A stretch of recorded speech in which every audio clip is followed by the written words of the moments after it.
Yankees finally lost the series. It actually lost 4 in a row.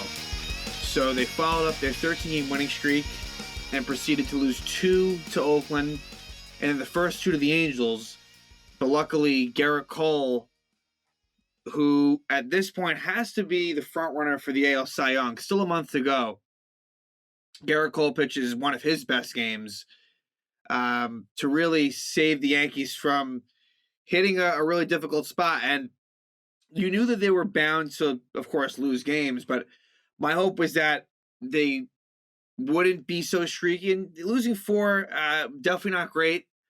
And it was in different styles. The 2 losses to Oakland was, to me, a lot of bad defense and a lack of hitting. The 2 losses to the Angels was definitely starting pitching was not great. And starting pitching has been, honestly, this team's calling card for most of the season. But part of that problem was that Corey Kluber returned, and you would have expected that he'd be a little bit rusty. He was not great in the minors and the rehab starts leading into this. Yeah, I'd say the first 2 games were somewhat similar. So in the first game, Corey Kluber was fairly, I almost want to say, cruising along through the first 3 innings, but it certainly wasn't meant to be in this one. But the Yankees would take an early lead, and it should be noted that Luke Voit would not start the first 2 games of this series. And it's tough. Is it deserved? Not necessarily. But in order to, I guess, field a lineup in which you have a little bit better defense and, stand DHs, that's what's unfortunately going to happen in terms of Voit. But the Yankees would jump out to an early lead in the first inning as DJ LeMahieu would double, Anthony Rizzo would double, and then which would be an RBI double by Rizzo. And then Aaron Judge would single to make it first and third. That 3, it'll even include Stanton. LeMahieu, Rizzo, Judge. Judge has just been so good. I mean, Judge, he will be in the MVP conversation. He just will be. He will not win. No way, but he will be in the discussion. It's been that good of a season for Aaron Judge.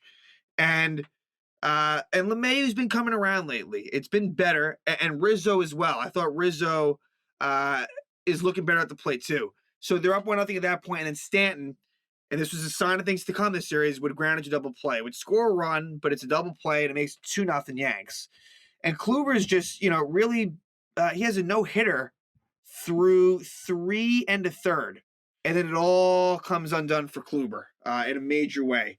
With 1 out, Gosselin single, Walsh single, then it's a Joe Adell RBI single, and then after a flyout by Brandon Marsh, Max Stassi walks. So it's bases loaded, 2 out, 2-1 game, and here comes Jack Mayfield. And what the Angels were doing was they were making an adjustment. Kluber was throwing first pitch strikes the whole time.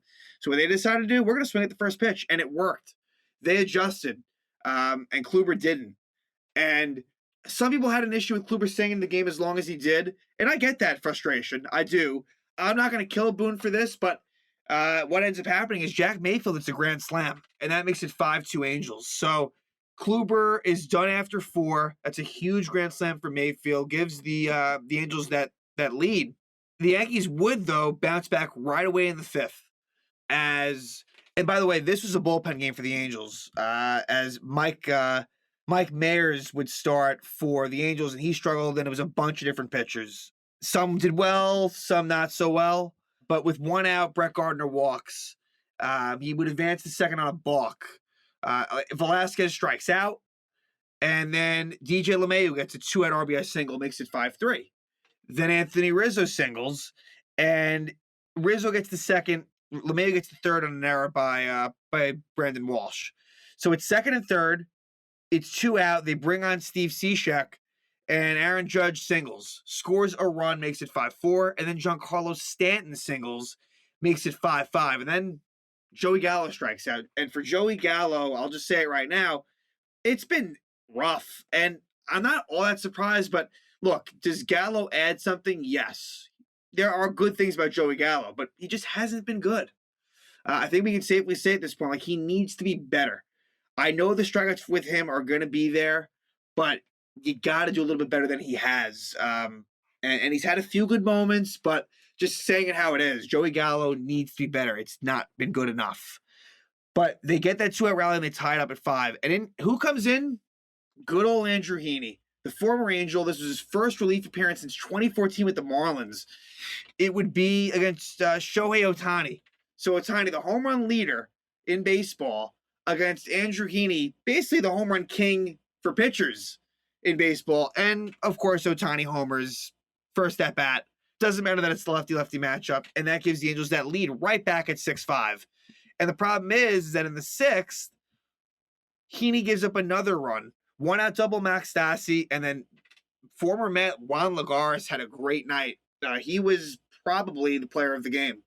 He would get an RBI triple to make it 7-5. So Heaney not getting it done, giving up those 2 runs in 2 innings. But again, I don't know. I don't think a relief rolls for him, and he really should be phased out. So in the 7th, Junior Guerra comes on for Cishek. Leadoff walk Rizzo, and then with 1 out, Giancarlo Stanton, it's a game-tying short homer. Stanton, not only has he been hitting home runs, but they've been important home runs, I'd say. He's been coming up in the clutch, Giancarlo Stanton.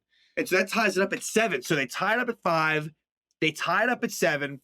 Wandy Peralta pitches a scoreless 7th, but he starts the 8th. And in the 8th, Brandon Marsh would get a leadoff single, lefty-lefty. So they bring on Clay Holmes, and Holmes was almost able to get out of it, but he ends up not. Stassi grounds out Marsh to 2nd. Mayfield grounds out Marsh to 3rd. And then Juan Lagares would end up getting a game-winning RBI single to make it 8-7.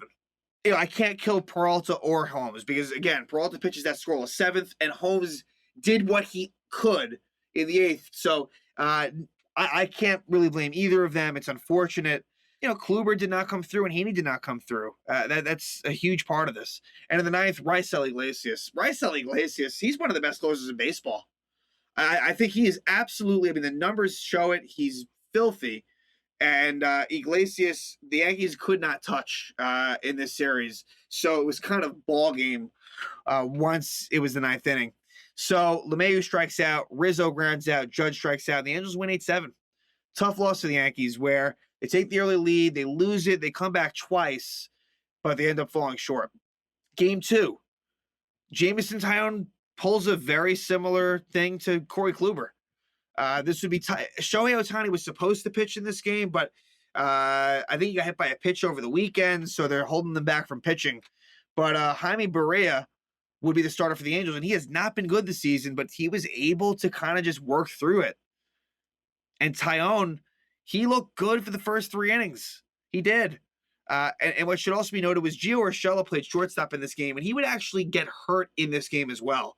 So Urshela, on a play that I'll talk about in a little bit, would get hurt. And for Gio, yeah, it's been tough for Gio. I feel like his fielding's been off. The hitting hasn't quite been there. It's been tough for Gio with you know, first getting that initial injury, the hamstring, and he had a setback. It's been, you know, I hope he can turn it around, but who knows? I mean, yeah, Taillon, it all came undone.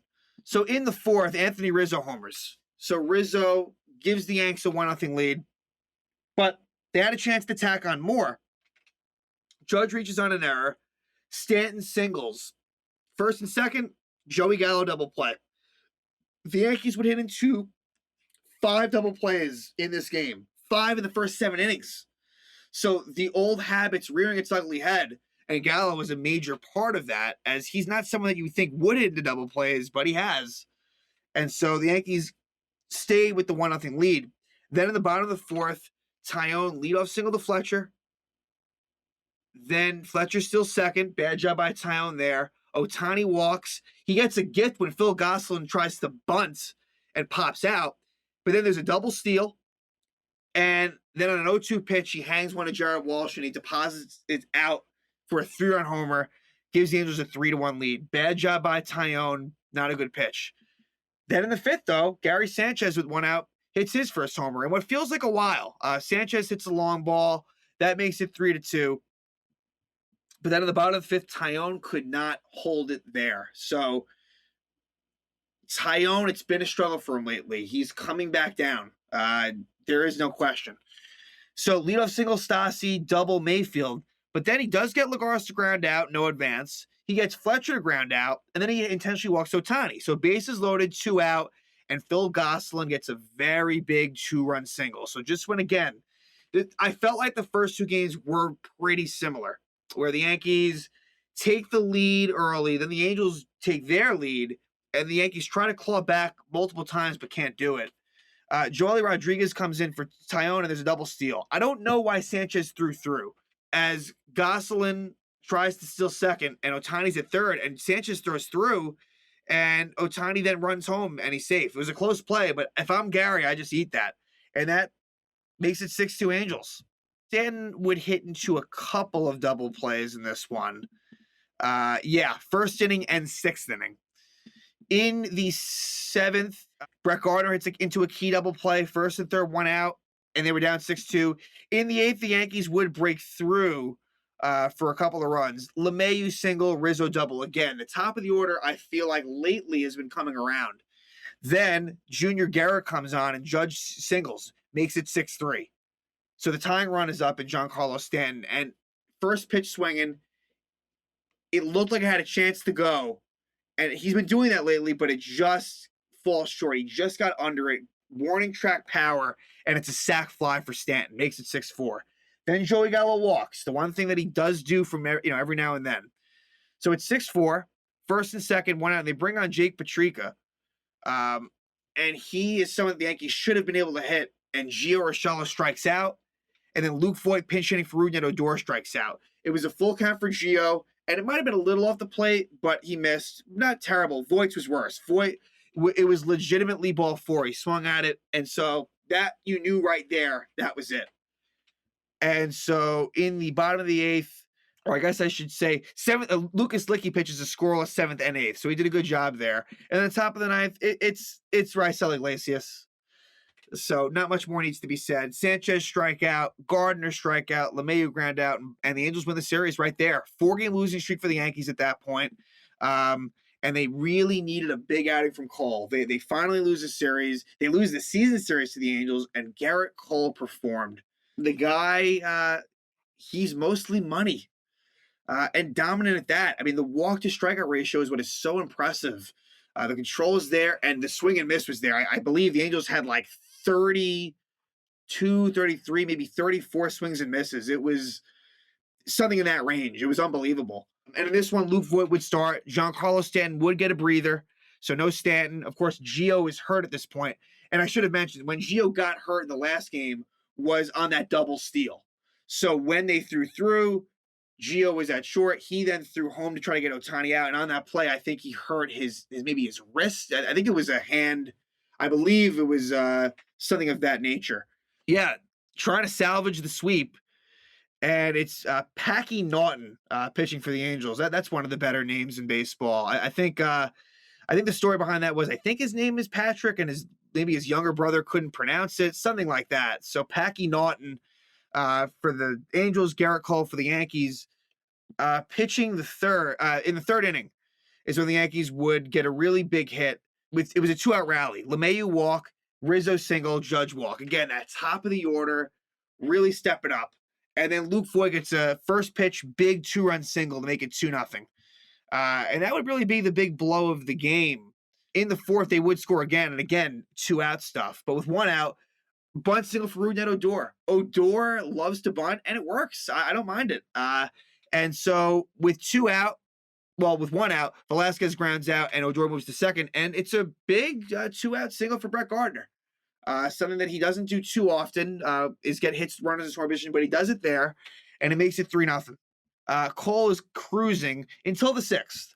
In the 6th, he gets into a little bit of trouble, but he makes up for it. So Mayfield singles, and then David Fletcher gets an RBI double. So it makes it 3-1. But then what does he do? He strikes out Ohtani, Gosselin, and Walsh. And it felt like he emptied the tank in the 6th. It did feel that way, but he would come back out for the 7th. And what does he do in the 7th? Upton flies out, and then he strikes out Marsh and strikes out Stassi. An amazing outing for Garrett Cole. 7 innings, no walks, and 15 strikeouts. 4 hits in a run. But just amazing. Lowers the ERA to 2.73. He's up to 14-6 on the year, so a really good record. 215 strikeouts in 155 innings. Just Really great stuff from Cole, who again missed some time with COVID. So the numbers could even be better. But yep, he would end up getting the win. And in part because a really big insurance run by Aaron Judge, a solo shot for Judge, his 30th homer of the year. I mean, Judge, 30 home runs for him. His batting average is up to 299, 934 OPS, 30 homers, 75 RBIs. It has been the best season for Aaron Judge since his rookie year. I can easily say that this is his best season since 2017. And there's been some good seasons in between, but this, I mean, health, everything. It's been such a fun thing to watch. And then in the eighth, what was more fun to watch is Jonathan Loaisiga pitching a 1-2-3 inning. And then Aroldis Chapman, he's looked better lately. Will it last? I have no idea, but this was a good inning from Chapman as he pitches a 1-2-3, including a strikeout. And the fastball command was there. That's the key with him. So the Yankees are able to at least salvage the series and avoid the sweep. That would have been really bad. And Cole was just the guy to do it. And that leaves them right now 7 out of the division with 29 games to go. It is going to be really tough to catch Tampa. Keep in mind, last 3 games of the season against the Rays at Yankee Stadium, they are going to need to realistically get down to 1 or 2 games going into that series. They're going to have to be down by 1 or 2 to have, really ideally, honestly, 1. If we're being realistically here, because if you're down by 2, you need the sweep. If you're down by 1, then you can tie them. So they're going to need to gain 6 games on the Rays in the next 26 games. Can it be done? Yes. It's not going to be easy at all, and I wouldn't bank on it. For the wild card, they still occupy that first wild card spot. They're 2 games up on the Red Sox and 4 games up on Oakland. So that's a pretty close race. But the Yankee schedule, finally, and the Angels are included in that, but the Angels are a good home team. They really are. Now the schedule lightens up just a bit as this weekend the Yankees face the Orioles. And I'm accepting nothing less than a sweep. Nothing less than a sweep. The Yankees are 8-5 against the Orioles. And that's, believe it or not, kind of unacceptable with how bad Baltimore's been. Tampa Bay went 18-1 against them. You're home against the Orioles. This has to be a sweep. What will be challenging is game 1 will be John Means versus Nestor Cortez. And Cortez has been a great story. John Means, he got hurt, but before he went down early in the season, he was amazing. And it's been a little bit up and down since he came back from injury, but he won't be easy. I'll say that. Game 2 will be Chris Ellis, a right-hander, versus Jordan Montgomery. And then the last game will be Keegan Aiken, a lefty who's just, has a 6.9 ERA, against Corey Kluber, who you don't know what you're getting. So I guess there are some things here between, Means in game 1 and Kluber in the last game where there are some signs of maybe not getting the sweep, but I hope, again, normally I always say, look, you take the series win, but here you want to get greedy. You want to win all 3. I think they can, and they need to. If they want to have any chance in this division, which I think is slim, and to just keep that wild card spot, intact. But yeah, so we'll see what happens as the Yankees finally head home after finishing off their long road trip.